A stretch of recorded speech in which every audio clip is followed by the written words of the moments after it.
Nagsumite ang Makabayan Bloc sa Office of the Secretary General ng impeachment complaint laban kay President Ferdinand Bongbong Marcos Jr. Anila, inaasahan nilang maproseso ito at bigyang atensyon ng Kamara. Tunghayan ng ulat ni Jade Buhoy. Sinabit na namin at nandiyan na si Secgen Garafil at i-receive na ng kanyang opisina personal na inabot namin ang complaint sa kanya. So wala nang duda rito, no? Filed and received by the Office of the Secretary General. Inihayag ni ACT Teachers Party List Representative Antonio Tino na isinumite na ng Makabayan Bloc ang ikalawang impeachment complaint laban kay Pangulong Ferdinand Marcos Jr. sa Office of the House Secretary General. Ayon kay Tino, patuloy nilang minomonitor ang pag-usad ng reklamo at hinihintay ang formal na referral nito sa House Speaker, alinsunod sa itinakdang mga patakaran ng Kamara. Batay sa Makabayan Bloc, ang reklamo ay nakabatay sa mga halimbawa ng articles of impeachment na ito. Ang unang article ay ang institutionalizing systemic corruption and patronage na tumutukoy sa umano'y paggamit ng mga pulisya at mekanismo ng pamahalaan upang pahintulutan at palaganapin ang korupsyon at paboran ang mga kaalyado sa paglalaan ng pondo at proyekto. Ang ikalawang article ay ang abuse of discretionary power over unprogrammed appropriation na iniugnay sa umano'y malawak na kapangyarihan ng Pangulo sa paggamit ng mga pondong hindi tiyak na nakapaloob sa budget na ginamit umano sa paraang labag sa layunin nito. Ang ikatlong article ay ang direct personal involvement in kickback schemes na nagsasaad ng umano'y direktang pagkakasangkot ng Pangulo sa mga iligal na komisyon o kickback kaugnay ng mga proyektong pang-infrastruktura. Inihayag rin ni Tino na ayon sa House Rules, may 10 session days ang House Speaker upang isama sa order of business ang anumang impeachment complaint na nasa Office of the House Secretary General. At ang malinaw na nakasaad sa rules ay the Secretary General shall immediately refer to the Speaker. No? So yun ang inaasahan natin ngayon, natanggap niya na immediate referral to the Speaker. However, hindi tayo nakakuha ng definite commitment kay Secretary General. Idinagdag pa ng Makabayan na patuloy nilang susundan ang proseso hanggang sa maisagawa ang mga susunod na hakbang na itinakda sa konstitusyon at sa mga patakaran ng Kamara. Jade Buhoy, nag-uulat para sa Golden Nation Network.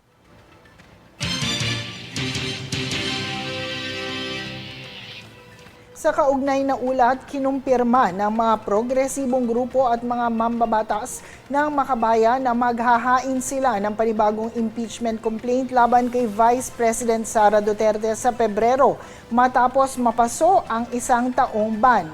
Nauna nang ipinahayag ng Korte Suprema na maaari lamang ihaing muli ang reklamo simula February 6, 2026 matapos ideklarang labag sa konstitusyon ang naunang impeachment dahil sa multiple proceedings sa loob ng isang taon. Nauna namang inihayag ni Vice President Sara na inaasahan na niya ang posibleng paghahain ng bagong reklamo na anyay ginagamit umano bilang paraan ng pangangalap ng pondo ng ilang mambabatas.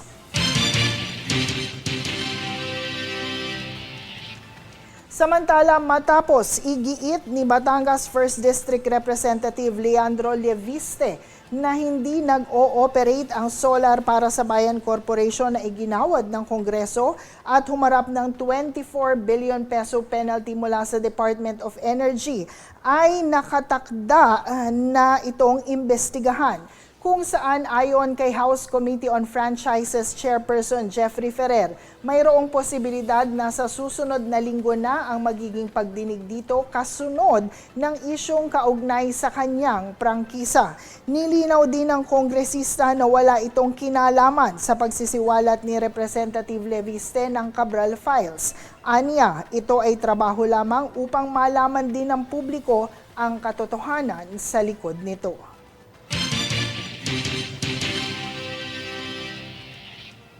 Sa iba pang balita, higit 1 milyong bata na sa Mindanao ang nabakunahan ng Department of Health o DOH nitong unang linggo ng kampanyang Ligtas Tigdas.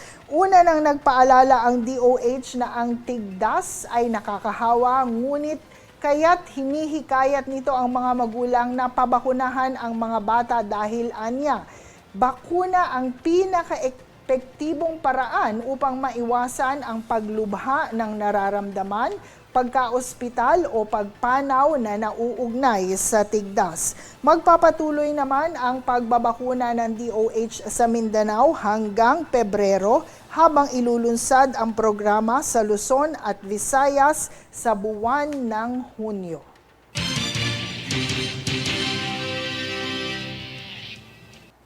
Isang developing story po as of 11:30 a.m. 18 na ang kumpirmadong patay na lumubog ang passenger cargo vessel na MV Tricia Kirsten 3 ng Aleson Shipping madaling araw ngayong Lunes. Ang naturang roro na naglalaman ng 332 passengers at 27 crew members ay lumubog sa Baluk-Baluk Island, Basilan. Ayon sa Coast Guard District Southwestern Mindanao, hindi naman ito overloaded at wala rin namang oil spill na nakita. Umalis ng Zamboanga City ang roro bandang alas 9:20 ng gabi ng Linggo patungong Hulo, Sulu. Agarang idineploy ng CGD-SWM ang BRP Tubataha galing Zamboanga nang makatanggap ang Philippine Coast Guard ng distress call. Kasama rin sa nagbigay ng tulong ang Armed Forces of the Philippines, ilang ahensya ng gobyerno, maging ang LGU ng naturang lugar.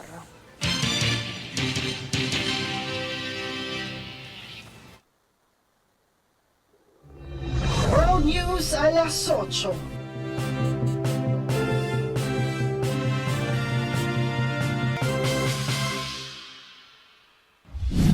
In terms of the forecast, we are continuing to expect up to 11 inches of snow.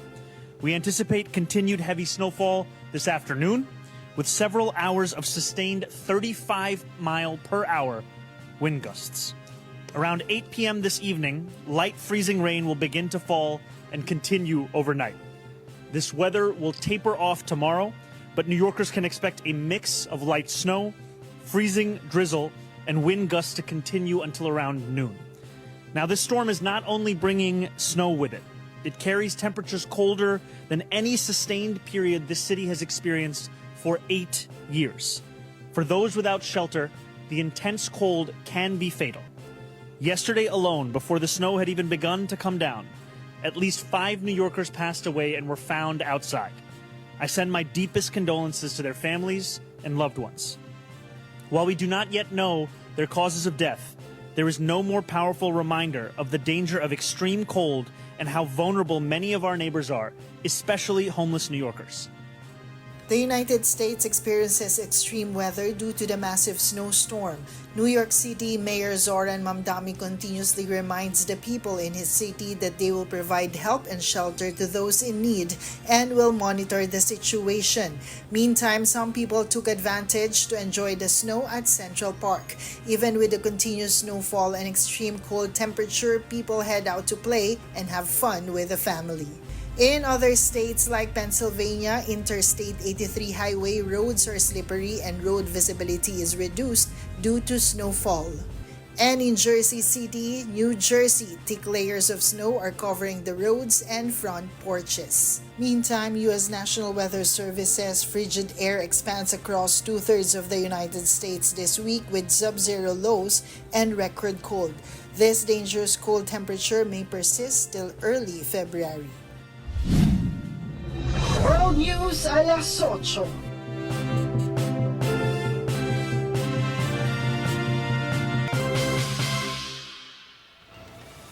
Samantala, nakikiramay po ang Golden Nation Network o GNN sa aming kasamahan at dating station manager na si Freddy Abando na pumanaw nitong linggo. Nakikiramay po ang GNN sa mga kapamilya na naiwan ni Mr. Abando.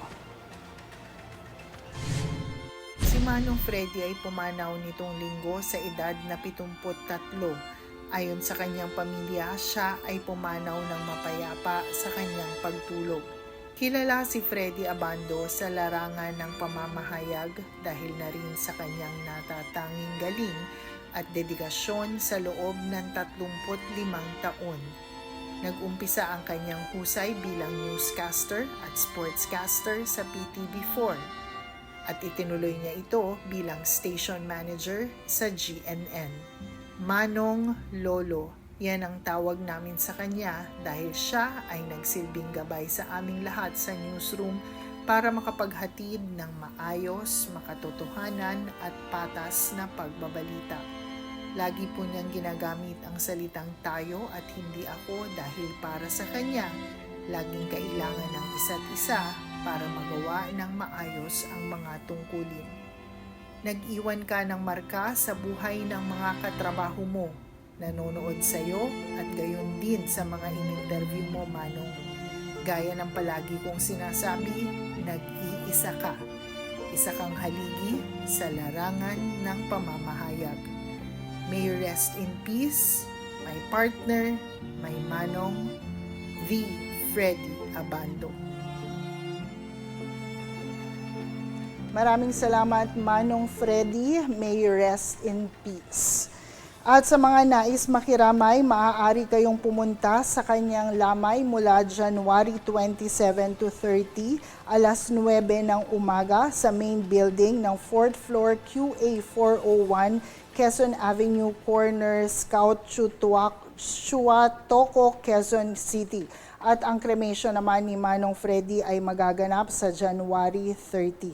Sa mga sa mga may katanungan, maaari kayong tumawag sa 0915-864-6337. At narito ang recap ng mga nagbabagang balita ngayon. Sa ulo ng mga balita, DOH, PhilHealth, inatasang palawakin ang benefit package para sa middle class.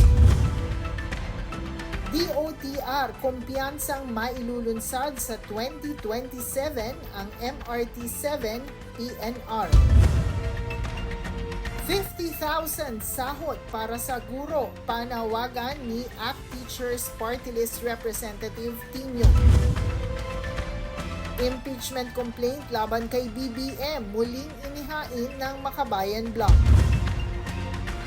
Refiling ng impeachment complaint laban kay VP Sara, pinaplano sa susunod na linggo. ASEAN Tourism Organizations, handa para sa ASEAN Tourism Forum. Patas at pantay na balita, komprehensibong ulat para sa pulso ng masa. Ito ang News Force.